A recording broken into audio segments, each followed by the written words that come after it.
India are both seen to be at war with terror. And many believe that terror is perhaps the number one problem that is facing both India and the world.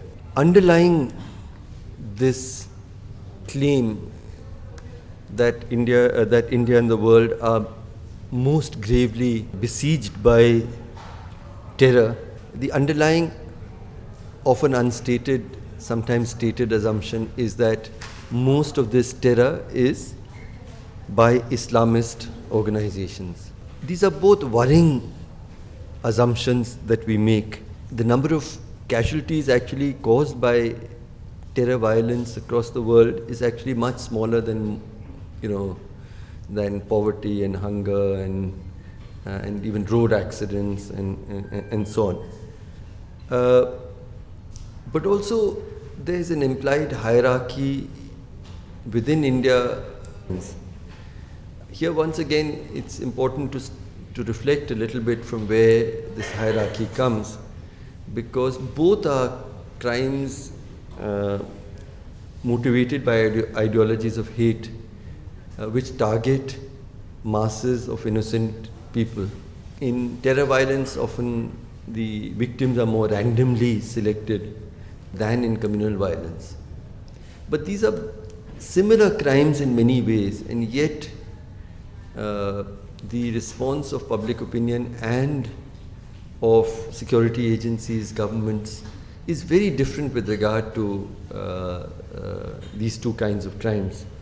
For instance, I do not support the death penalty, but the differences are striking. There is nobody who's been punished with the death penalty for communal crimes. Even the gravest, when proved, like the Naroda Bhatia massacre. But it is routine to expect even not people who are central to leading or organizing, but even at the periphery of these crimes to be awarded the death penalty. So there's a peculiar hierarchy of crimes that we have constructed in our mind between communal and terror crimes. And then, as I said, terror crimes are, and when you deconstruct that hierarchy a little more closely, the sad truth is that in terror crimes the assumption is that the attacker is of the Muslim community and the victim is of the Hindu community. In communal crimes it's the reverse, where it is assumed that the attackers would be from the Hindu community and the victims would be largely the victims would be Muslim. And somewhere, there's a communal thinking that is underlying these different hierarchies as they play out. And I do feel that we need to place them clearly we need to recognize them, acknowledge them, and address them. But even more problematic is the assumption that most terror crimes are Islamist, almost by definition.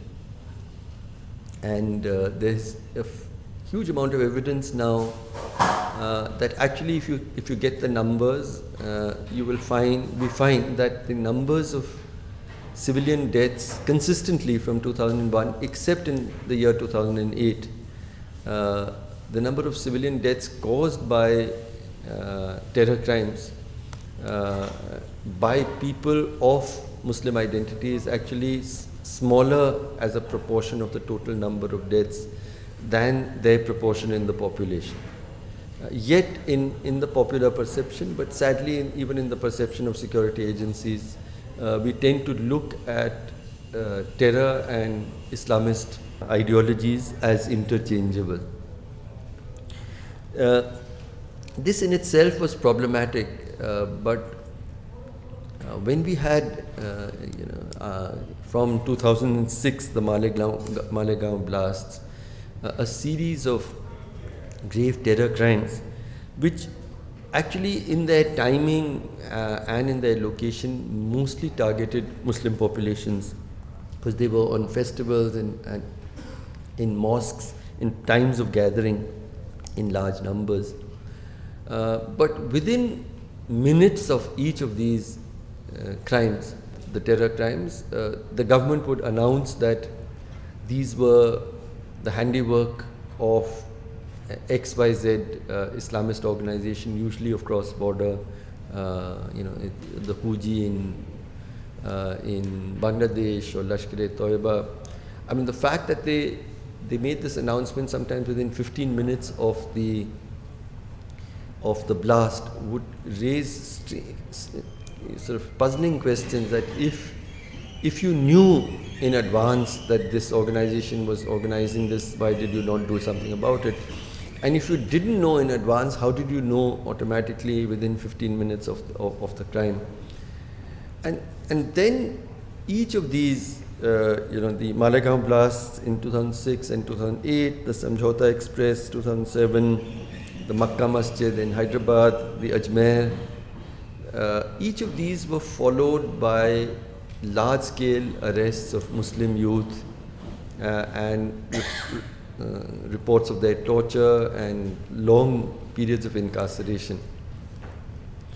And this would have continued except for the intervention of one very fine police officer called Hemant Karkare, who in 2008, in his investigations,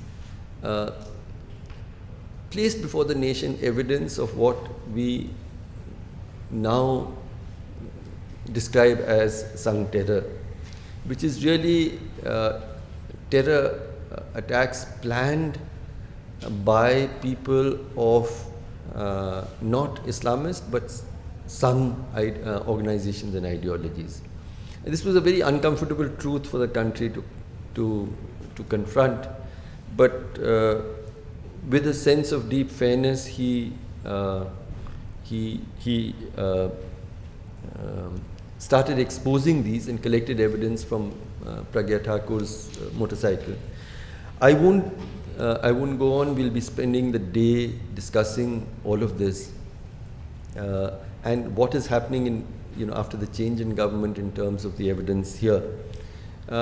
We only wanted to say that Anath felt it was really important to organize this reflection with three purposes. And the first is to pay tribute to Hemant Karkare at a time when security agencies are maligning him posthumously for having planted evidence and deliberately shown a bias to expose Sang terror which didn't exist.